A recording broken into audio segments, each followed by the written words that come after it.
Hello everyone, welcome back to my channel. இந்த வீடியோக்குள்ளே போகிறதுக்கு முன்னாடி வீடியோக்கு லைக் அண்ட் சப்ஸ்கிரைப் பண்ணிக்கோங்க. இன்றைக்கி இந்த வீடியோவில் நான் ரொம்ப நாளாக எதிர்பார்த்த நேம் ரிவீலிங் போர்டு தான் பண்ண போகிறேன்.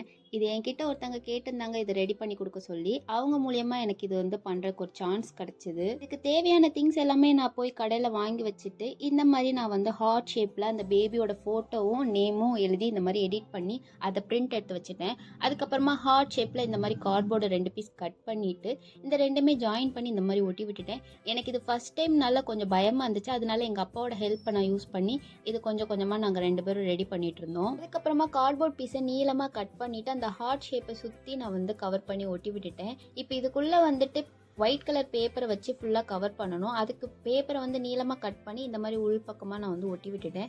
இந்த மாதிரி ஃபர்ஸ்ட் டைம் நான் ஒருத்தங்களுக்கு செஞ்சு கொடுக்கறதுனால கொஞ்சம் பயத்தோடு தான் நான் இதை ரெடி பண்ணிட்டு இருந்தேன். அதுக்கப்புறமா சென்டராக அந்த ஃபோட்டோ ஒட்டி விட்டுட்டு இதை கவர் பண்ணுறதுக்கு ஒரு டிரான்ஸ்பரண்ட் ஷீட் மாதிரி இருந்துச்சு. அதை வச்சு தான் இந்த ஹார்ட் ஷேப்பை ஃபுல்லாக கவர் பண்ணணும். இந்த டிரான்ஸ்பரண்ட் ஷீட்டை டேப் போட்டு செக்யூர் பண்ணாதான் நல்லா நிற்கும். அதனால என்ன பண்ணேன்னா இந்த மாதிரி ஃபுல்லாக ஃபோல்டு பண்ணிட்டு பேக் சைடில் டேப் போட்டு ஒட்டி விட்டுட்டேன். கீழே மட்டும் லைட்டாக கட் பண்ணி விட்டுட்டேன் அந்த பால் வரக்காண்டி. இப்போ இது எல்லா சைட்லயும் பேப்பரை ஃபோல்டு பண்ணிட்டு இந்த மாதிரி டேப் போட்டு ஒட்டி விட்டுறணும். இதே மாதிரி ஈஸி அண்ட் யூஸ்ஃபுல்லான ஐடியாக்கு என்னோட சேனலை மறக்காம சப்ஸ்கிரைப் பண்ணி வச்சுக்கோங்க. அந்த பெல் ஐக்கனை கிளிக் பண்ணிக்கோங்க.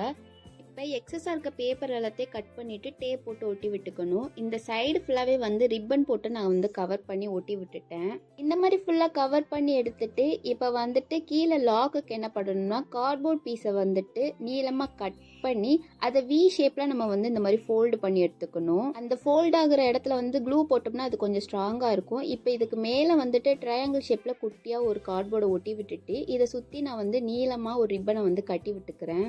அடுத்து மெயின் கேரக்டர் இந்த கலர்ஃபுல்லான தெர்மாக்கோல் பாலை இந்த மாதிரி கோன் ஷேப்பில் பேப்பரை ஃபோல்டு பண்ணிவிட்டு அதை லைட்டாக கட் பண்ணிவிட்டு இது ஃபுல்லாகவே நம்ம ஃபில் பண்ணி வைக்கணும். கொஞ்சம் கூட கேப்பே இல்லாமல் இதை ஃபில் பண்ணிவிட்டு இப்போ அந்த லாக் ரெடி பண்ணி வச்சுருக்கோம்னா அதை லைட்டாக ஃபோல்டு பண்ணி உள்ளே இன்சர்ட் பண்ணிட்டோம்னா அது நல்லா மாட்டிக்கும். நம்ம ஸ்ட்ரெயிட்டாக வச்சா கூட அது கீழே விழாது. அடுத்து இதுக்கு பேக் சைடில் ஒரு கிஃப்ட் பேப்பரை இதே ஷேப்பில் கட் பண்ணி எடுத்துட்டு இப்போ இதை வாலில் ஹேங் பண்ணுறதுக்கு ஒரு ரிப்பனை இந்த மாதிரி 2 சைடும் ஒட்டி விட்டுட்டேன். அதுக்கப்புறமா இந்த கட் பண்ணி வச்சிருக்க பேப்பரை அதை சுற்றி ஃபுல்லாக கவர் பண்ணிட்டேன். இதை நான் ஃபஸ்ட்டு ட்ரைனால வீட்டில் வச்சு டெஸ்ட் பண்ணாமலே அவங்க கிட்ட கொடுத்துட்டேன். அவங்க ரியாக்ஷன் வீடியோ பார்த்து தான் எனக்கே அந்த மிஸ்டேக் தெரிஞ்சிச்சு. அந்த பால்ஸ் தானாகவே கீழே விழலை, லைட்டாக தட்டி தட்டி தான் கீழே விழ வச்சிருக்காங்க. ஃபஸ்ட்டு ட்ரைனால கொஞ்சம் மிஸ்டேக் ஆகிட்டு நெக்ஸ்ட் டைம் இதை நான் கிளியர் பண்ணிடுவேன். இந்த வீடியோ பிடிச்சா வீடியோக்கு லைக் அண்ட் சப்ஸ்கிரைப் பண்ணிக்கோங்க. தேங்க்ஸ் ஃபார் வாட்சிங்.